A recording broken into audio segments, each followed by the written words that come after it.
محترم سامعین، السلام علیکم ورحمۃ اللہ وبرکاتہ۔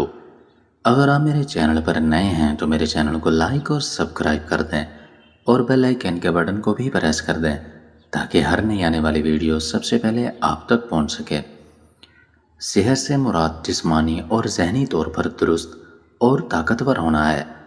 اگر کسی فرد کے جسمانی اعضاء درست طریقے سے اپنے افعال دے رہے ہوں اور ذہنی افعال بھی متوازن ہوں تو ایسا فرد صحت مند کہلائے گا۔ بین الاقوامی تنظیم صحت WHO کے مطابق صحت سے مراد مکمل جسمانی، ذہنی اور سماجی بہتری ہے۔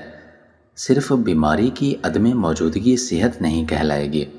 صحت کی نفسیات سے مراد صحت کے لیے وہ نفسیاتی اصول، نظریات اور تقاضے ہیں جو صحت کی ترویج اور ترقی کے لیے ضروری ہیں۔ ماہرین نفسیات فرد کی ذہنی، جسمانی اور سماجی صحت کے لیے نہ صرف مختلف نظریات پیش کرتے ہیں بلکہ ان پر تحقیقات بھی کرتے ہیں۔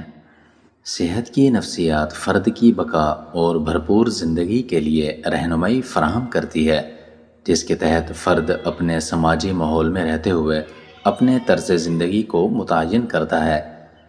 اعلیٰ درجے کے مطابقاتی کردار یا ادنیٰ درجے کی مطابقاتی کردار کا دار و مدار فرد کے ذاتی، سماجی اور ماحولی اسباب پر مبنی ہے، جس کے اندر رہتے ہوئے فرد اپنی بقا کے لیے کوشاں رہتا ہے۔ ایک تحقیق میں صحت اور دیگر ضروریات زندگی کی درجہ بندی صحت کو اولین درجے کی ترجیح میں شمار کیا گیا۔ اچھی صحت کے لیے جسمانی، ذہنی اور سماجی ضروریات کا پورا ہونا انتہائی ضروری ہے۔ وٹامنز، روغنی اجزاء، نشاستہ دار غذائیں اور معدنیات اچھی غذا کا ہونا ضروری جزو ہے۔ تعلیم اور بہتر ماحول ذہنی صحت کے لیے انتہائی اہم ہے۔ اسی طرح اچھی سوچ، صحت مند کردار، مضبوط ارادے تمام افراد کے لیے یکساں مواقع، بہتر اقتصادی حالات اور مثبت رویے زندگی اور ذہنی صحت کے لیے بہت ہی زیادہ ضروری ہے۔ جزاک اللہ خیرا و احسن الجزا۔